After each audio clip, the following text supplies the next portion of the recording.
Hello बच्चों, कैसे हो आप लोग। आज हम शुरू करने वाले हैं 11th क्लास की मैथमेटिक्स की बुक, जिसमें सबसे पहला चैप्टर है समुच्चय। मैं आपको बता दूं कि आज हम 11th क्लास की बुक शुरू कर रहे हैं, फिर अपन 12th की करेंगे। आपको यहाँ पे जैसे कि आप स्कूल और कोचिंग में आप पढ़ते हो एक एक प्रश्नावली, एक एक क्वेश्चन, वैसे ही यहाँ पे आपको एक एक कॉन्सेप्ट, एक एक लाइन, एक एक क्वेश्चन बढ़िया तरीके से बताया जाएगा। तो अपन सबसे पहले शुरू करते हैं समुच्चय सेट्स। अपनी 1.1 प्रश्नावली है, बहुत इंपॉर्टेंट और बहुत ही आसान प्रश्नावली है। समुच्चय के बारे में जानने से पहले अपने को नंबर सिस्टम के बारे में जानना होगा कि नंबर्स, जैसे कि अपने आगे क्वेश्चन आएंगे उसमें वो बार बार बोलेगा अपन प्राकृत संख्याएं लीजिए, वास्तविक संख्याएं लीजिए, तो अपने को इस बारे में पता ही नहीं होगा तो अपन क्वेश्चन हल नहीं कर पाएंगे। तो इसके लिए सबसे पहले अपन नंबर्स के बारे में जानते हैं, संख्याएं।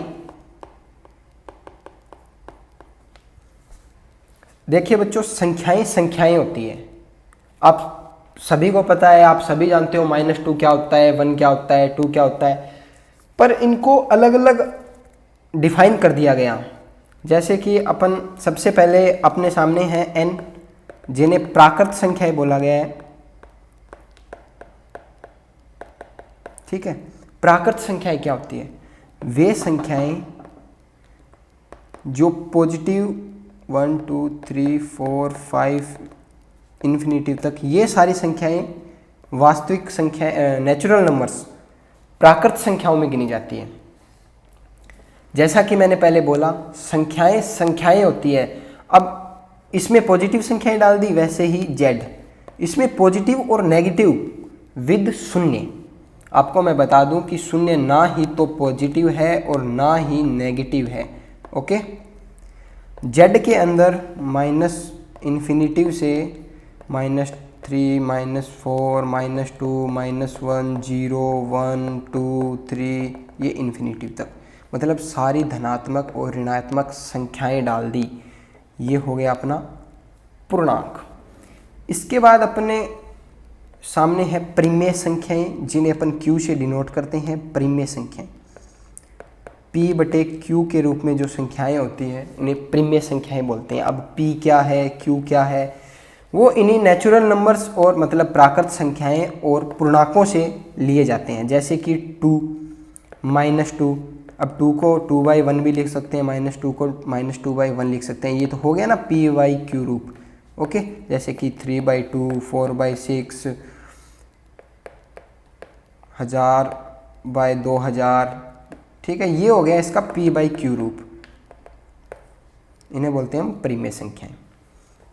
ओके, इसके बाद अपने को दिया गया है, देखिए, वास्तविक संख्याएं, धनात्मक पूर्णांक, धन परिमेय, वास्तविक संख्याएं। संख्याओं को डिनोट करने के लिए अपन एक लाइन खींचते हैं। इस लाइन पे अपन संख्या, ये लाइन आगे चलती जा रही है, ये इन्फिनिटिव की और ये माइनस, यहाँ पे कहीं अपन इस पे 0 मान लेते हैं। ठीक है, तो ये 0 हो गया, यहाँ पे 1 होगा कहीं, यहाँ पे 2, यहाँ पे 3, ऐसे ये चलती जाएंगी। यहाँ पे -1, यहाँ पे -2, यहाँ पे -3। ओके, ये हो गई नेचुरल संख्याएं। ठीक है, ये जो है अपनी, ये हो गई, ये वाली हो गई अपनी जेड, और P/Q रूप हो गया अपना परिमेय संख्याएं। क्लियर है यहाँ तक?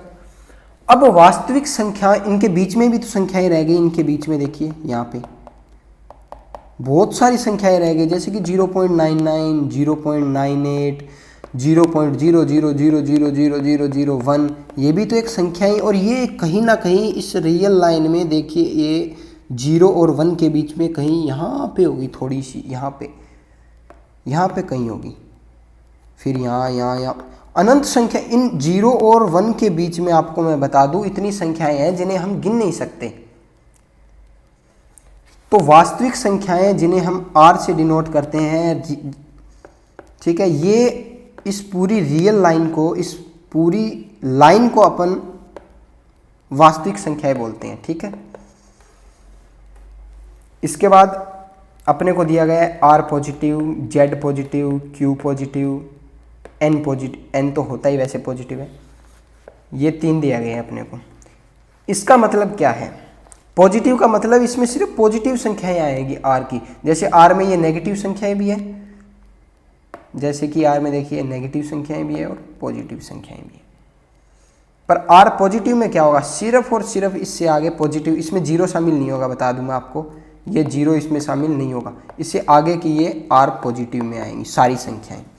z पॉजिटिव में ये 1 2 3 4 5 6 7 8 9, ये जितनी भी संख्याएं हैं, मान लीजिए इसको नेचुरल नंबर भी बोल सकते हैं, पर इसको डिनोट मतलब आप z पॉजिटिव से कर दिया, मतलब इसमें इंटीजर्स की, पूर्णांकों की सिर्फ पॉजिटिव संख्याएं लेनी है अपने को। पूर्णांकों की पॉजिटिव संख्याएं कौन सी होगी अपनी, ये रहे अपने पूर्णांक, पॉजिटिव संख्याएं ये जीरो के आगे वाली ये वाली, ओके। वैसे ही क्यू पॉजिटिव, क्यू में भी तो -2/1 -3/4 3/4 ये आते हैं, पर अपने को -3/4 नहीं लेना, 3/4 लेना है, मतलब पॉजिटिव संख्याएं सारी लेनी है। ये अपना हो गया, ये आपको सारे नोटेशन याद करने होंगे, इनका बहुत यूज होगा पूरी प्रश्नावली के अंदर। अब अपन पढ़ते हैं, अब हम मेन टॉपिक शुरू करते हैं समुच्चय। अब किसी भी शब्द को पढ़ के उसको स्किप मत कीजिए। अब मैं आपको डायरेक्ट बता भी सकता हूँ, समुच्चय की परिभाषा दे दूँ और बोल दूँ हाँ ये समुच्चय होता है। समुच्चय शब्द का अर्थ क्या होता है वो जानिए पहले। यदि आप पूरी मैथमेटिक्स में देखिए, मैथमेटिक्स में बार बार क्वेश्चन करना, प्रैक्टिस करना, वो तो इम्पोर्टेंट है ही है, पर यदि आपको डेफिनेशन क्लियर होगी ना, परिभाषाएं सारी क्लियर होगी, तो आप क्वेश्चन बिल्कुल बहुत ही आसानी से कर पाओगे। तो अपना मेन टारगेट ये होगा सारी परिभाषाओं को बढ़िया तरीके से एनालिसिस करना। तो अपना पहला शब्द है समुच्चय। समुच्चय का मतलब क्या होता है, समुच्चय का पर्यायवाची होता है जैसे कि सदस्य। समुच्चय को दूसरे शब्दों में सदस्य या वस्तुएं या फिर अवयव बोल सकते हैं, ठीक है। अब समुच्चय सदस्य, समुच्चय का दूसरा अर्थ है, समुच्चय कहते किसी हैं, वस्तुओं के सुपरिभाषित संग्रह को समुच्चय बोलते हैं। वस्तुओं के सुपरिभाषित संग्रह को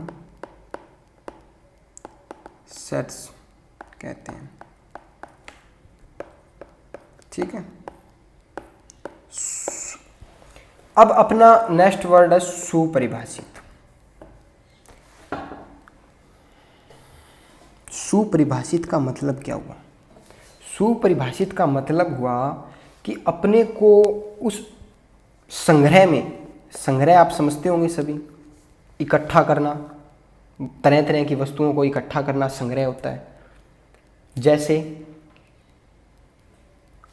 मैं बोल दूं कि 10 से कम प्राकृत संख्याएं,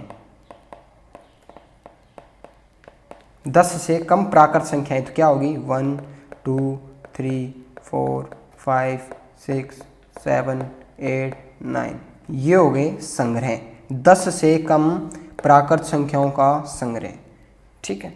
ये हो गया आपका समुच्चय। अब संग्रह को समझिए। अब सुपरिभाषित से यहाँ क्या मतलब है, सुपरिभाषित का मतलब है कि अपने को इस संग्रह में, जो अपन ने संग्रह किया है यहाँ पे, इस संग्रह में अपने को कोई वस्तु डालनी है या नहीं डालनी। जैसे कि यहाँ पे अपने प्राकृत संख्याएं ली हैं, तो ये प्राकृत संख्याएं इसमें डालनी है कि नहीं डालनी, इस बात में आपको कोई कंफ्यूजन नहीं होना चाहिए।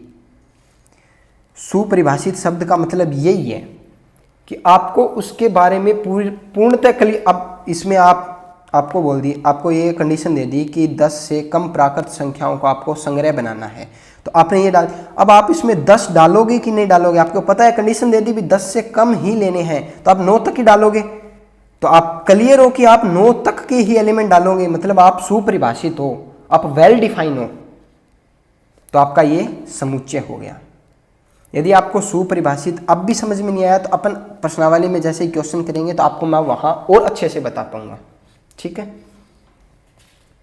अब अपन प्रश्नावली 1.1 की ओर प्रस्थान करते हैं, पर उससे पहले आपको मैं एक सेट को लिखा कैसे जाता है, समुच्चय को लिखने का तरीका। समुच्चय को अपन दो तरीके से लिख सकते हैं। एक तो होता है जिसे हम रोस्टर रूप बोलते हैं, ठीक है, और एक होता है सामान्य तरीका। एक होता है रोस्टर रूप, एक होता है सामान्य तरीका, जिसे अपन समुच्चय निर्माण रूप भी बोलते हैं। समुच्चय निर्माण रूप, ओके। रोस्टर रूप क्या होता है, पहले अपन समुच्चय निर्माण रूप देखते हैं, ये इंपॉर्टेंट है। जैसे कि कोई सेट, सबसे पहले बात, सेट को अपन कैपिटल लेटर से डिनोट करते हैं, ए बी सी कुछ भी ले लो कैपिटल लेटर से, ओके। मान लीजिए कोई सेट ए है, तो सेट को लिखने का तरीका, यहां पे आएंगे सदस्य,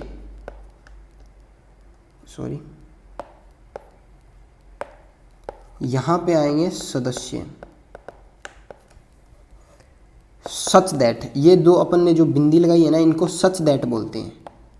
सच दैट का मतलब क्या होता है, ऐसा कि सदस्य, कैसे सदस्य, ऐसे सदस्य। यहां पे आएगा रूल, ठीक है, यहां पे आएंगे, सेट तो यही है, ठीक है, सेट तो ये ही है। सेट में क्या होंगे, सदस्य होंगे, सेट तो अपना यही है, समुच्चय यही है, पर यहाँ पे रूल लिखा होगा कि कौन से, किस टाइप के सदस्य यहाँ पे आएंगे। सच दैट का मतलब यही है कि ऐसा, कौन से सदस्य, ऐसे सदस्य। जैसे कि मैं आपको एग्जांपल देता हूँ, ए अपने को कोई सेट है जिसमें एक्स, ये क्या हो गए, सदस्य। सच दैट, ऐसा कि, ऐसे सदस्य आएंगे। यहां पे क्या आएगा अपना, अब रूल। रूल अपने को दे दिया, कोई भी रूल ले लीजिए, जैसे कि मैं आपको बोल दूं x एक विषम प्राकृत संख्याएं है, x एक विषम प्राकृत संख्या है। इसका मतलब क्या है, ये रूल दे दिया। अब आप बताओ ए में कैसे एलिमेंट आएंगे। ए में आएंगे विषम प्राकृत संख्याएं। विषम प्राकृत संख्या क्या होती है, एक, सबसे पहले बता दो आप, प्राकृत संख्याएं 1 2 3 4 5 ये होती हैं। अब विषम प्राकृत संख्याएं क्या होगी, 1 3 5 7 9, ये ए के एलिमेंट होंगे। आई होप आप समझ गए होंगे। इसके बाद अपन प्रश्नावली 1.1 शुरू करेंगे। रोस्टर रूप आपका रह गया, सॉरी, रोस्टर रूप ये होता है किसी भी सेट का रोस्टर रूप। ये रोस्टर रूप है जो अपन ने अभी लास्ट में बनाया, ये रोस्टर रूप है। डायरेक्ट सेट के सदस्य लिख देने, सेट्स के जो एलिमेंट होते हैं वो डायरेक्ट लिख देने। जैसे कि ए इक्वल टू, मैं बोलता हूँ कि वोवल्स है सेट में, तो vowels A E I O you, ये हो गए वोवल्स, बस ये हो गया इसका रोस्टर रूप, ओके। अब अपन करते हैं प्रश्नावली 1.1 शुरू। 1.1, अब प्रत्येक क्वेश्चन को ध्यान से पढ़िएगा, फिर उसको कीजिएगा। सबसे पहले अपने को दे, जे अक्षर से प्रारंभ होने वाले वर्ष के सभी महीनों के संग्रह।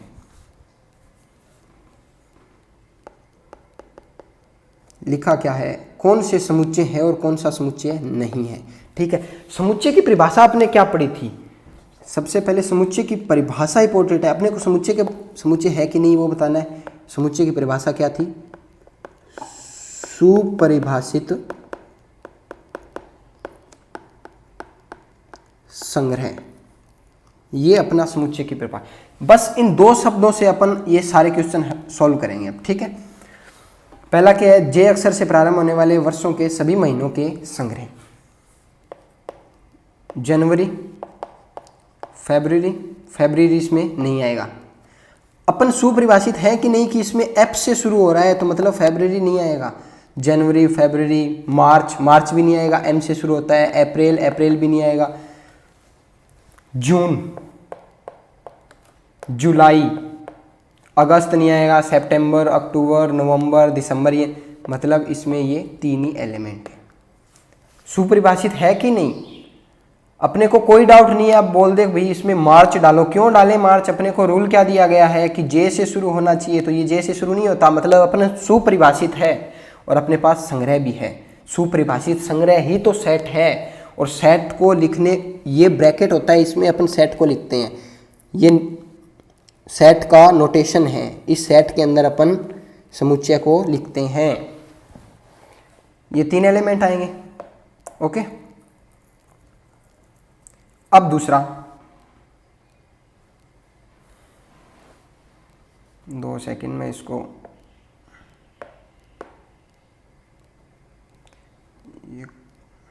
सॉरी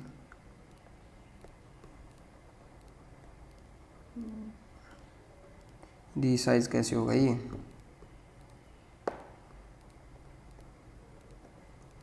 कोई बात नहीं, ये लीजिए,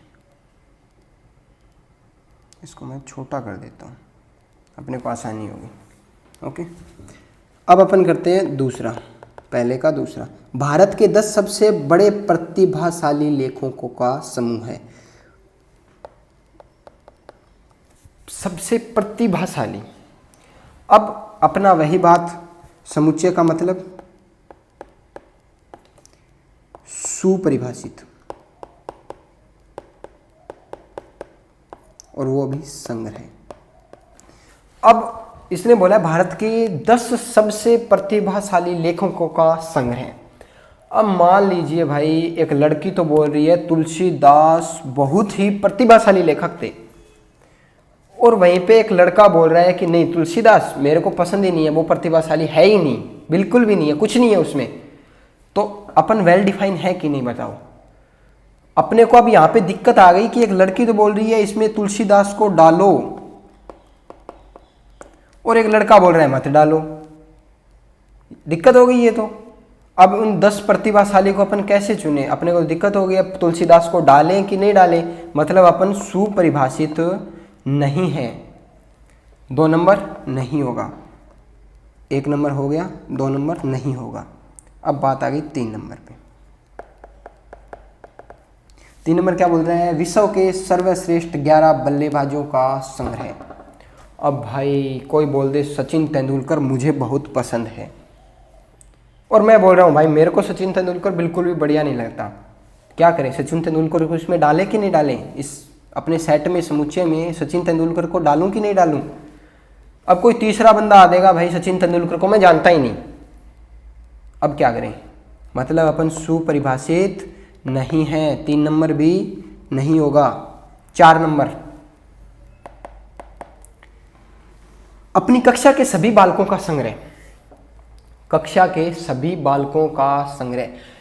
आपको पता है आपकी क्लास में कौन कौन पढ़ रहा है, कौन कौन बच्चा है। हो सकता है कोई बच्चों का प्राइवेट एडमिशन हो, वो नहीं आ रहा, पर आपको पता तो है वो आपकी क्लास में ही है, मतलब आप इसके प्रति पक्का है कि आपकी क्लास में इतने बंदे हैं, ये आ रहे हैं, तो आप सुपरिभाषित है कि नहीं?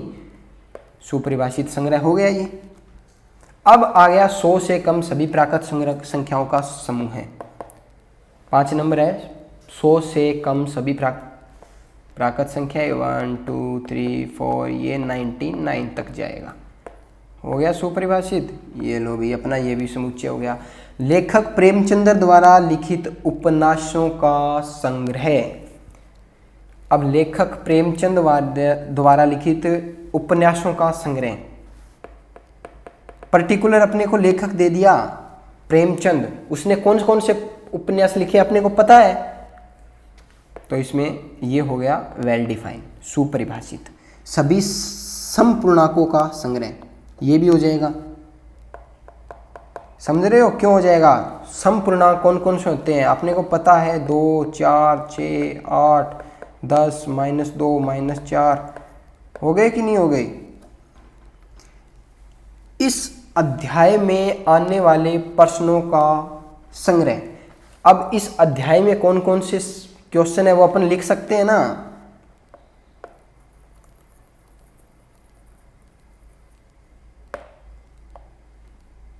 1.1 प्रश्नावली में कौन कौन से क्वेश्चन है अपने सामने ही तो लिखे हैं। संग्रह है, वेल डिफाइन है। ऐसा तो है नहीं कि 1.1 में कोई बाहर से कभी आ रहा है क्वेश्चन, कभी जा रहा है। ये तो नहीं है फिक्स क्वेश्चन है भी हाँ इसमें कितने क्वेश्चन है, इस प्रश्नावली में 6 क्वेश्चन है। तो ये तो है नहीं कि 7वां क्वेश्चन कभी तो प्रश्नावली में आ रहा है, कभी इससे बाहर जा रहा है, नहीं है ना ऐसा।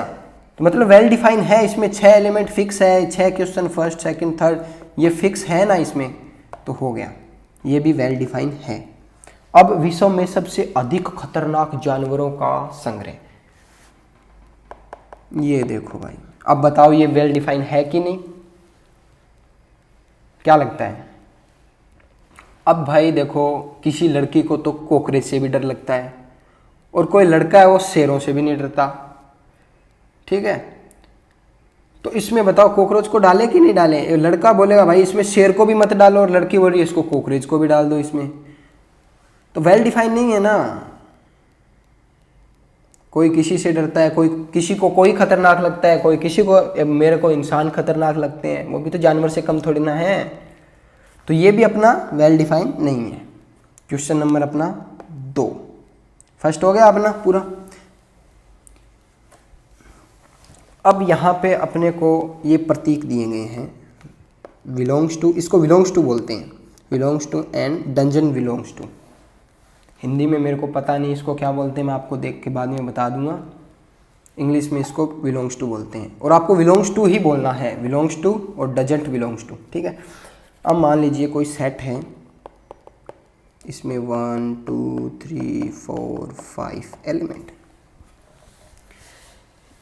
बताया जी बिलोंग्स टू मतलब क्या होता है। अपन बोलते हैं कि यार आपको कोई बोले, मान लीजिए आपसे पूछे कि आप कौन से समुदाय से बिलोंग करते हो, तो आप बोलोगे मैं जाट समुदाय से बिलोंग करता हूँ, मैं राजपूतों से बिलोंग करता हूँ, है ना, बोलोगे ना।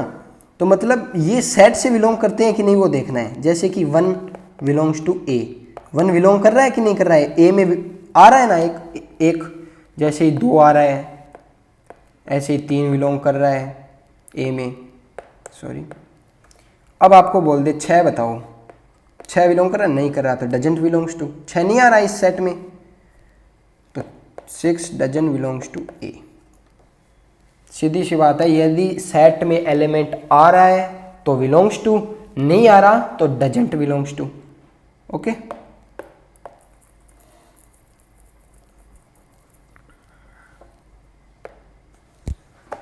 क्वेश्चन नंबर 2, ए अपने को दिया गया है 1 2 3 4 5 6, बताओ 5 बिलोंग कर रहा है कि नहीं कर रहा। 5 8 बिलोंग्स टू सेकेंड, थर्ड है 0 बिलोंग्स टू ए, और फोर्थ है अपना 4 बिलोंग्स टू ए, फिफ्थ है अपना 2 बिलोंग्स टू ए। बताओ 5 ए में आ रहा है कि नहीं आ रहा, आ रहा है तो हो गया, ये लो। 8 आ रहा है कि नहीं आ रहा, नहीं आ रहा, तो ये डजंट बिलोंग्स टू हो जाएगा। 8 डजंट बिलोंग्स टू ए, मतलब 8 है वो ए में नहीं आ रहा।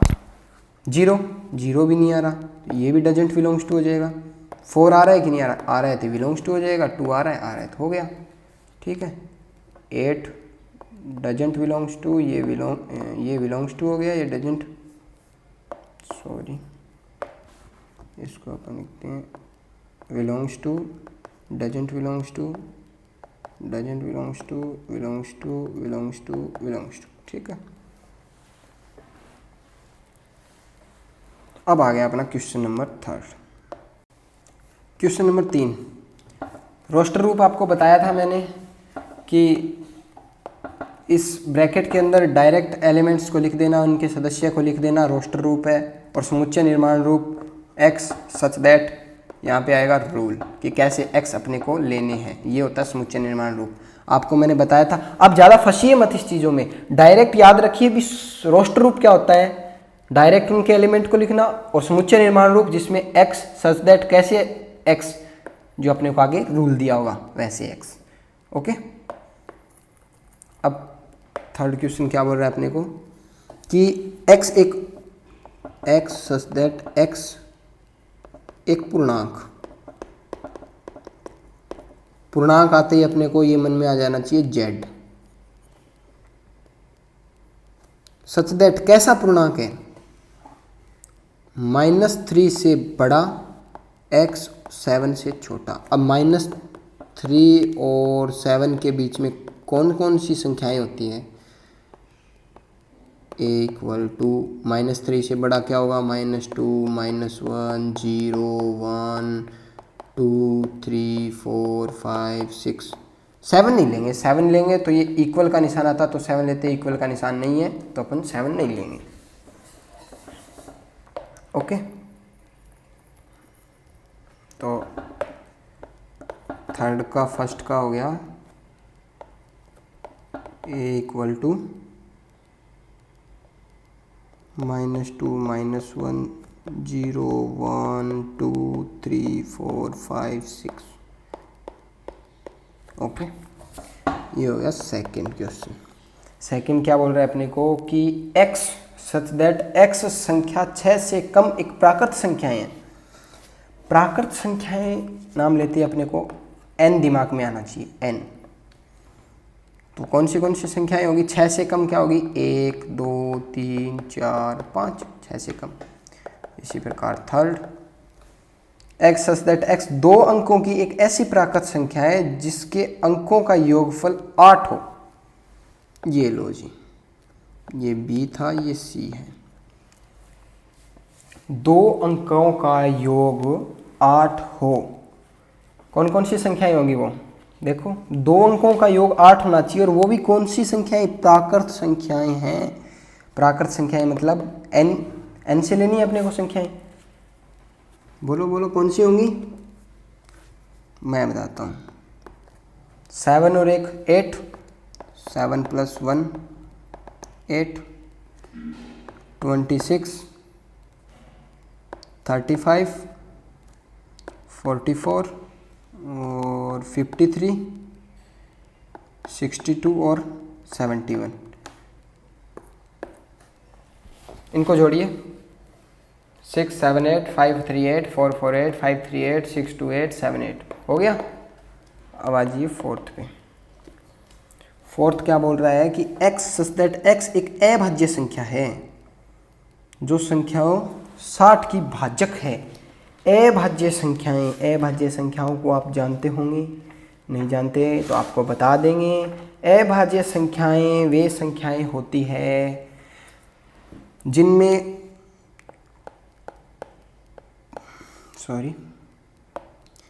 वे संख्याएं होती हैं जिनका खुद को छोड़कर और 1 को छोड़कर किसी का भाग न जाए, खुद और 1 को छोड़कर किसी का भाग न जाए। जैसे कि 3 में 3 को और 1 को छोड़कर किसी का भाग नहीं जाता।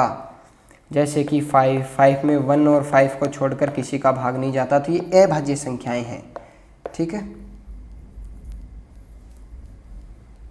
अभाज्य संख्याएं कौन सी होती हैं, जिनमें खुद को और 1 को छोड़कर किसी का भाग न जाए, वो अभाज्य संख्याएं होती है। अपने को इसमें क्वेश्चन में क्या दिया गया है, अपने x सच दैट x एक अभाज्य संख्या है जो संख्या 60 की भाजक है, संख्या 60 की भाजक है। सॉरी क्या हो गया रे,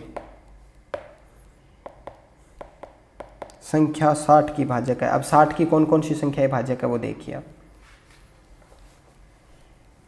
फोर्थ नंबर,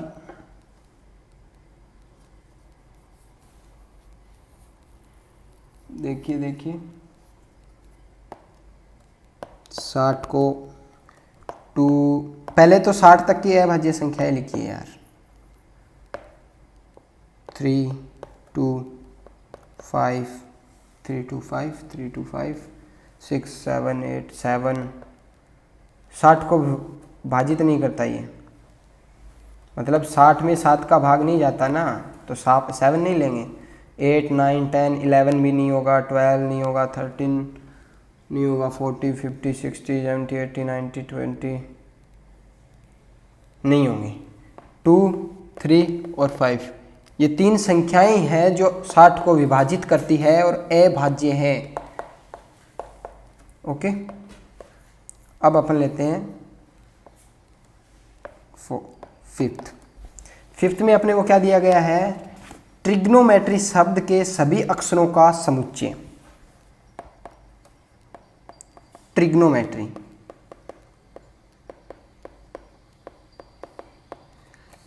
समुच्चय की एक खास बात होती है। अपने समुच्चय की परिभाषा में क्या लिखा था, सुपरिभाषित संग्रह। और सुपरिभाषित का आपको मतलब क्या बताया था कि अपने को कंफ्यूजन नहीं होना चाहिए कि ये इसमें डाले कि नहीं डाले। तो इसका मतलब ये है कि कोई भी सेट होता है ना, उसमें किसी भी एलिमेंट का रिपीटेशन नहीं होता। TRIGO N ओ आ गया पहले तो ओ दोबारा नहीं लिखेंगे, METR पहले आ गया, Y नहीं है। ये लो, ये हो गया ट्रिग्नोमेट्री का समुच्चय। अब अपन 6th पे, मतलब सेट के अंदर है ना कोई भी एलिमेंट रिपीट नहीं करता, सुपरिभाषित संग्रह होता है। सुपरिभाषित का मतलब आपको बताया था कि इसमें कन्फ्यूजन नहीं होना चाहिए कि डाले कि नहीं डाले, कन्फ्यूजन रखना ही नहीं है। ओ दोबारा डाले कि नहीं डाले, क्यों कन्फ्यूजन रखे, एक ही बार डालना है अपने को, ठीक है। अब आ गया अपना 6th नंबर। 6th नंबर क्या बोल रहा है, बैटर शब्द के सभी अक्षरों का समुच्चय। वही बात, BET और R, रिपीट करना नहीं है एलिमेंट, हो गया। अब अपन देखते हैं क्वेश्चन नंबर 4। निम्नलिखित समुच्चय को समुच्चय निर्माण रूप में व्यक्त कीजिए। आपको समुच्चय निर्माण रूप बताया था कि समुच्चय निर्माण रूप में कैसा होता है, x सच दैट रूल, ऐसा ही होता है अपना। बस क्लियर रखिए आप, ज़्यादा इसमें फंसिए मत। रोस्टर रूप, डायरेक्ट सदस्य और समुच्चय निर्माण रूप x सच दैट रूल। कौन सा x आएगा, रूल दिया होगा अपने को। जैसे कि अपने को यहाँ पे 1 नंबर पे दिया है 3 6 9 12। ओके, तो x सच दैट कौन सा x आएगा, x ये 3 के मल्टीप्लाई नहीं दिख रहे आपको, 3 एकम 3, 3 दूनी 6, 3 3 9, 3 चौके 12, मल्टीप्लाई दिख रहे हैं कि नहीं दिख रहे, x 3n। ओके, अब n भी अपना कहाँ तक जाएगा, इसमें अपने लास्ट एलिमेंट 12 दिया है तो n लेस देन इक्वल का निशान नहीं लेना अपने को यहाँ पे, n less than 5। Got it. Second 2 4 8 6 16 है, 32 ऐसा है। तो x सच दैट कैसे x आएंगे इसमें, किस प्रकार के, 2 2 दूनी 4, 4 दूनी 8, 8 दूनी 16, 16 दूनी 32, 32 दूनी 64, ऐसे ही कुछ एलिमेंट दिख रहे होंगे आपको। तो ये क्या है, 2 की पावर n है। और ये कहाँ तक जाएंगे, n पे अपने को कंडीशन लगानी होगी, n पे अपने को कंडीशन लगानी होगी कि ये 1 से बड़ा होगा, इक्वल होगा, और छोटा किससे होगा, 2 एकम 2, 2 दूनी 4, 4 दूनी 8, 8 दूनी 16, 16 दूनी 32, 1 2 3 4 5, 5 तक जाएगा। ये लो, इक्वल का निशान लगा देते हैं। आप इसको है ना ऐसे भी लिख सकते हो, 1 से बड़ा इक्वल, n छोटा इक्वल 4। इक्वल का निशान आ गया मतलब 4 लेना है, इक्वल का निशान नहीं आया मतलब 5 नहीं लेना, ठीक है। अब अपन करते हैं इसका तीसरा।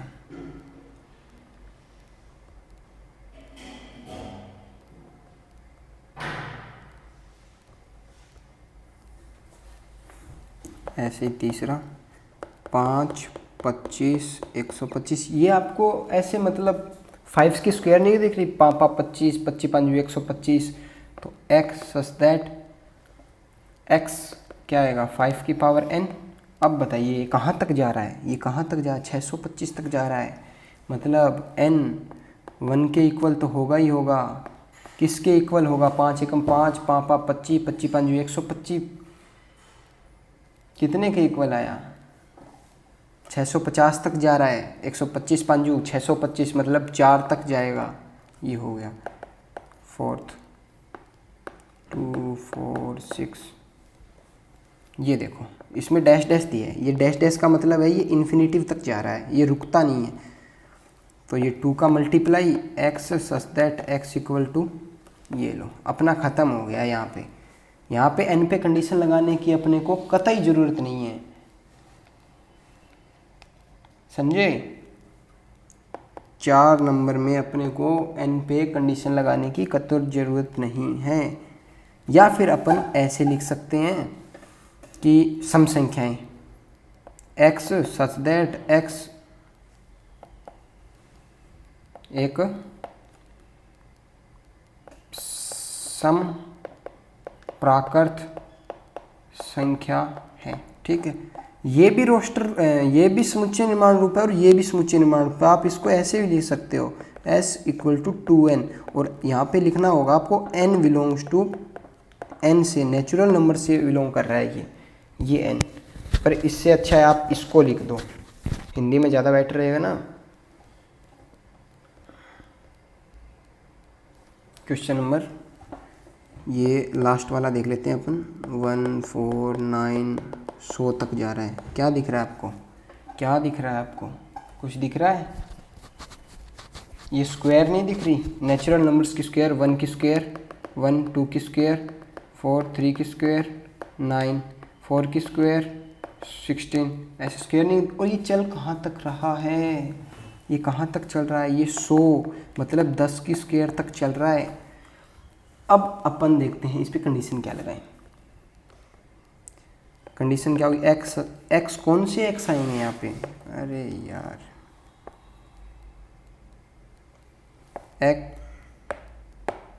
x such that x equal to कौन सा x आएगा? n स्क्वायर, और n पे कंडीशन है 1 से 10 तक।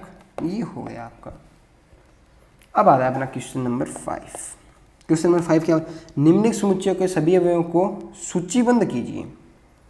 सूचीबद्ध करने का मतलब पता है आपको? रोस्टर रूप में लिखिए या फिर समुच्चय रूप में लिखिए। ये समुच्चय रूप तो है पर समुच्चय निर्माण रूप है, इसको पर रोस्टर रूप में लिखना है, ठीक है। तो 5वें का फर्स्ट में देखिए, x एक विषम प्राकृत संख्या है। प्राकृत संख्याएं कौन सी होती है? 1 2 3, ये वाली। विषम कौन सी होगी? 1 3 5 7 9, ये लो। ये हो गया आपका फर्स्ट। सेकंड पे आते हैं। सेकंड क्या बोल रहा है अपने को? x एक पूर्णांक है। चलो आगे देखते हैं इसको। सॉरी, अपने को ये बोल रहा है कि x एक पूर्णांक है। पूर्णांक कौन से होते हैं? -2 -1, ये इधर ऐसे चलेगा, 0 1 2 3 ऐसे, ठीक। पूर्णांक तो यही होते हैं ना, बताया था आपको, सबसे पहले यही बताया था कि ये पूर्णांक होते हैं। अब देखिए -1/2 से इक्वल का निशान नहीं है, 9/2, इसको सोल्व कीजिए। 0.5 x, ये 2 दूनी 4, 2 तीन थे, 2 चौके 8, 4 पॉइंट समथिंग आएगा, ठीक है। 4 पॉइंट मान लीजिए 5 समथिंग।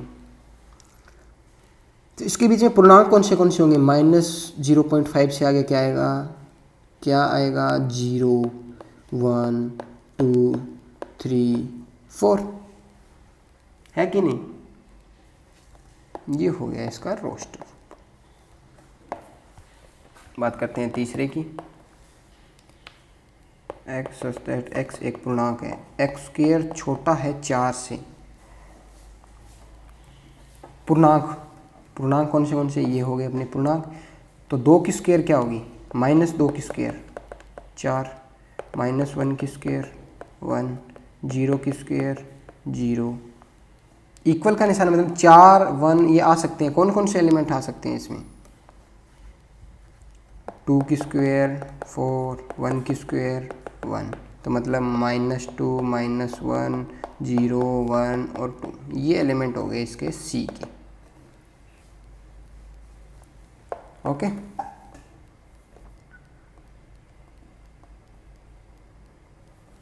कितना नंबर पे आ गए अपन? इस पे आ गए 4th पे।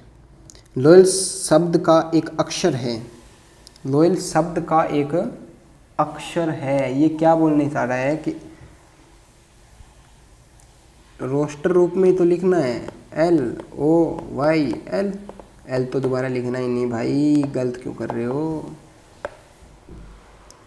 Y और A ये आ गया सर। रोस्टर रूप ही तो लिखना है, एल अपने को रिपीट नहीं करना, बस बात खत्म। सिक्स्थ क्या, सॉरी फिफ्थ अपने को क्या बोल रहा है, एक वर्ष का एक महीना है जिसमें 31 दिन नहीं है। एक वर्ष का एक महीना है जिसमें 31 दिन नहीं है। जनवरी में 31 दिन आता है तो ये नहीं होगा। फरवरी में 28 और 29 का होता है फरवरी, तो ये हो जाएगा। 31 दिन नहीं है। अब उसने ये नहीं बोला कि 30 हो, 28 हो, 29 हो, ये नहीं बोला।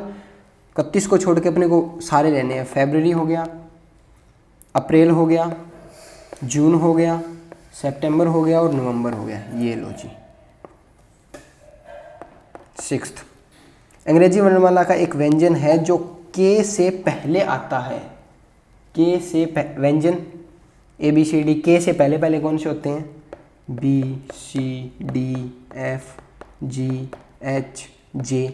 अब तो के आई गया, ABCDEFGHI। ये क्यों छोड़ दिया? क्योंकि ये व्यंजन नहीं है, ये स्वर है, वोवल्स हैं, तो इनको अपन ने छोड़ दिया। ये आगे के से पहले के। ABCD तो आती होगी भाई। क्वेश्चन नंबर 6 पे आते हैं। बाई और रोस्टर रूप मिलान करना है यार इनका। चलो नेक्स्ट पे करते हैं अपन इसका मिलान। रिसाइज करते हैं इसको।